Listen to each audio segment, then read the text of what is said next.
గౌరవం లభిస్తుంది.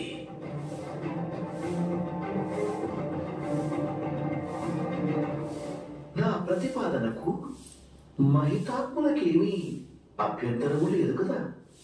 నాకేమీ అభ్యంతరం లేదు. శాంతి ప్రస్తావన ఎటు నుండి వచ్చినా నాకు ఆనందమే లభిస్తుంది గాంధార రాజా. మంచిది, మరీ మంచిది.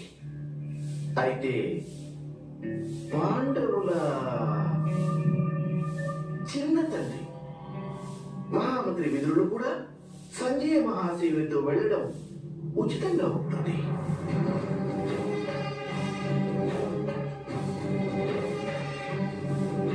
చిన్న తండ్రి పాండవులకు ప్రేమతో నచ్చ చెబుతారు.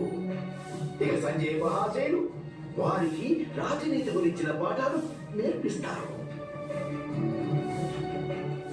ఇక ఆ పిమ్మట పాండవుల ప్రతిపాదనని తీసుకుని యాదవ శ్రేష్ఠుడు కృష్ణుని హస్తినాపురానికి విచ్చేయమని సూచన చేసి వస్తారు.